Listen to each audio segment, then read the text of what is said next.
This is experiment 4, separation of mixture, a Chem 230 experiment by Larry Lee, done on June 17, 2020.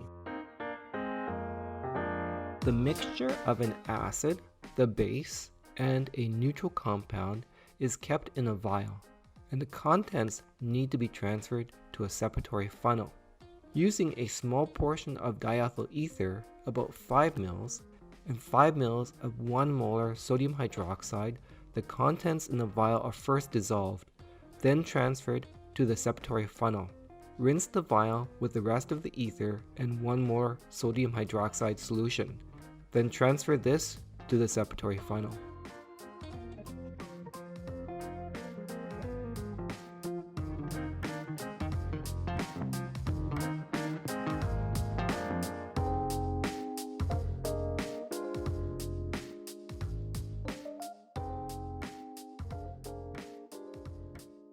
If you are using a ground glass cap, it is wise to grease this. If you are using a plastic cap, you do not need to grease it.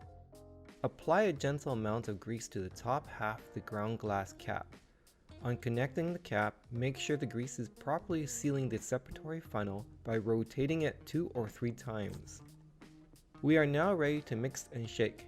It is wise to release the vapor pressure of the first inversion, especially when using diethyl ether, as it has a high vapor pressure, being a very low boiling liquid.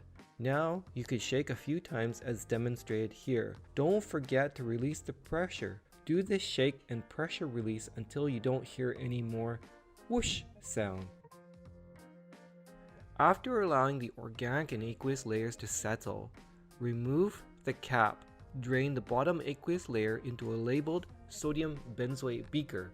Then add another 15 ml of 1 molar sodium hydroxide to the organic ether layer.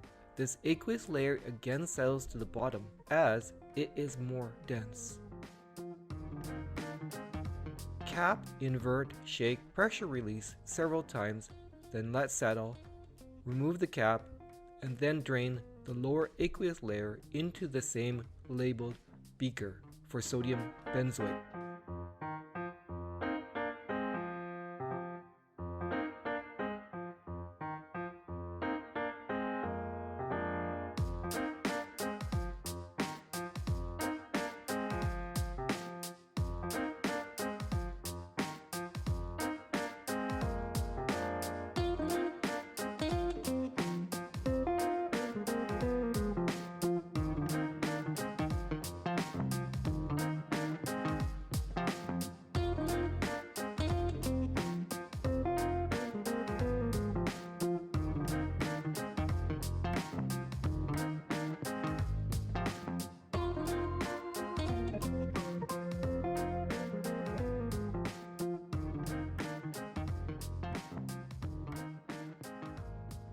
The acid extraction with 1 molar hydrochloric acid follows the same procedure as previously described for the base extraction with 1 molar sodium hydroxide. The water-soluble ionic aniline chloride is extracted with 2 15 ml portions of 1 molar hydrochloric acid. Remember, the organic layer is ether. It is the top layer and it needs not be removed from the separatory funnel. What is the chemical reaction that produces the aniline chloride?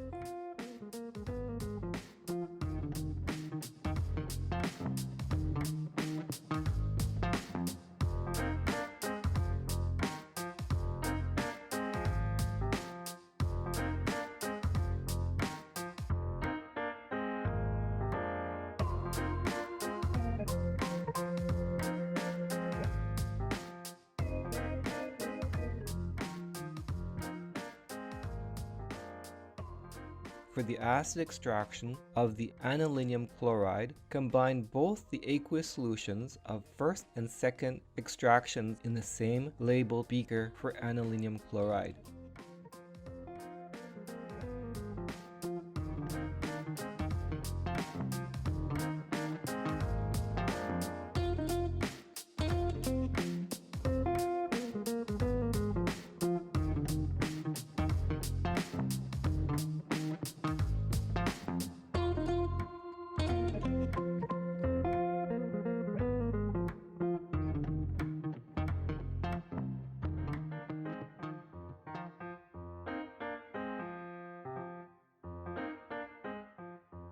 Remaining in the SEP funnel is naphthalene. This is soluble in the organic ether layer. Is there a chemical reaction between naphthalene and ether? Why? Sodium benzoate solution is acidified with concentrated hydrochloric acid in the fume hood. Concentrated hydrochloric acid is corrosive and has a pungent odor. Be super careful with it. After adding about 1 pipette full of concentrated hydrochloric acid, this is about 2 mils. There's a small amount of white precipitate. Keep adding concentrated hydrochloric acid until there's a large quantity of white precipitate. Set this aside.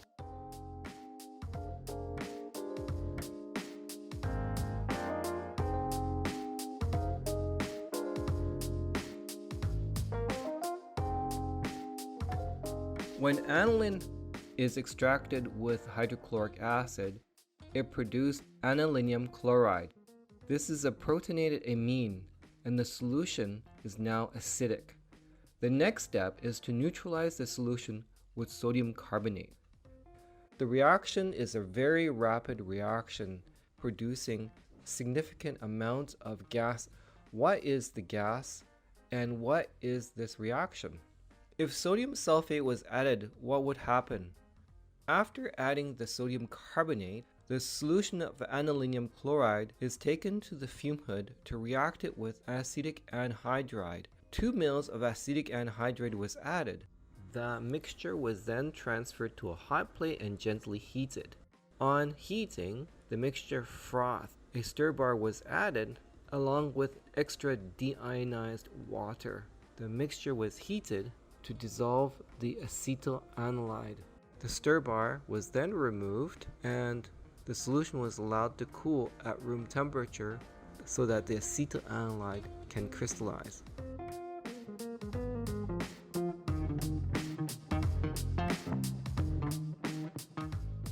This last step is the vacuum filtration. Turn on the water to full potential for best vacuum.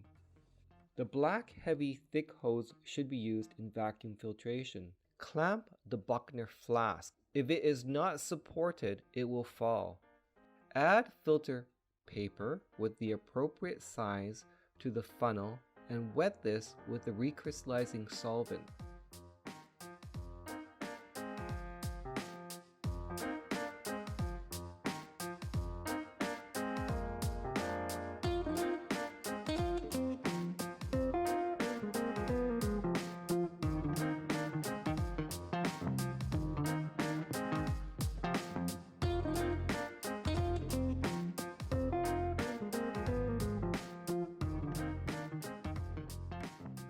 To rinse the crystals, use a pipette. Add in the washing solvent drop by drop.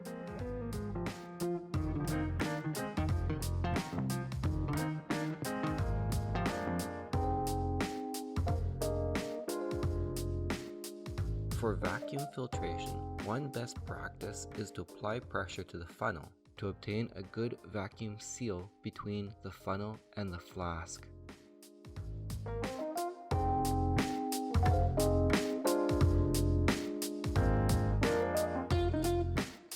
For the isolation of acetylanilide, use the same vacuum filtration process. But first, it is best practice to empty out the waste solvent from the flask. Rinse the flask with cool tap water and use a clean Buchner funnel. To isolate naphthalene, a slightly different procedure is required. First, the ether layer containing naphthalene must be dried with sodium sulfate to remove water. Gravity filtration is used to remove the solid drying agents. Then charcoal might be needed to remove any coloration due to impurities, and gravity filtration is used again. Add sodium sulfate by spatula scoops at a time and inspect to see if the solid clumps up. If it clumps, then add more sodium sulfate until the solid moves freely in the solution.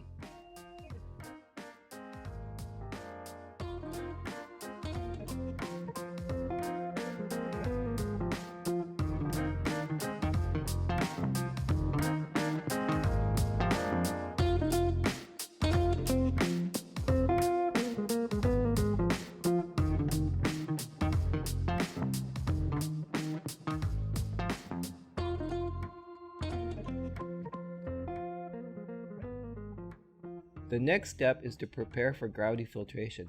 Using a filter paper, prepare a fluted filter. A fluted filter paper allows for more surface area, and the more folds allows for the liquid to channel down to the center for more efficient liquid flow. My folds are quick and crude. Please see my other videos or YouTube links for more symmetrically fluted filters.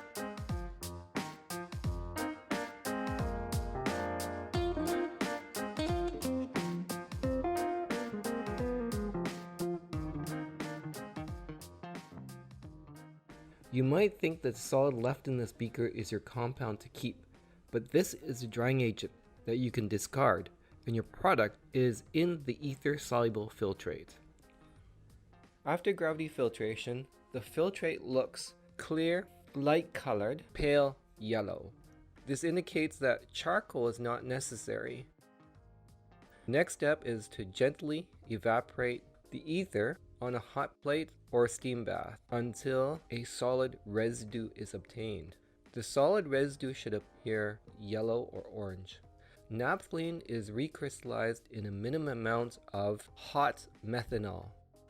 Vacuum filtration of the pure naphthalene crystals is done by using a Hirsch funnel. Hirsch funnels are perfect for lower yields of product of 0.5 grams or less.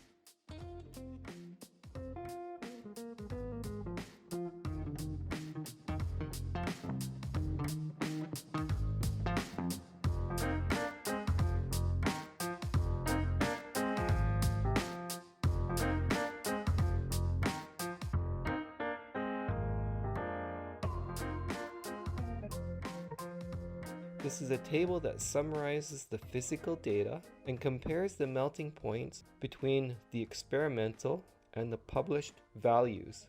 Notice there's a superscript that provides reference to the source.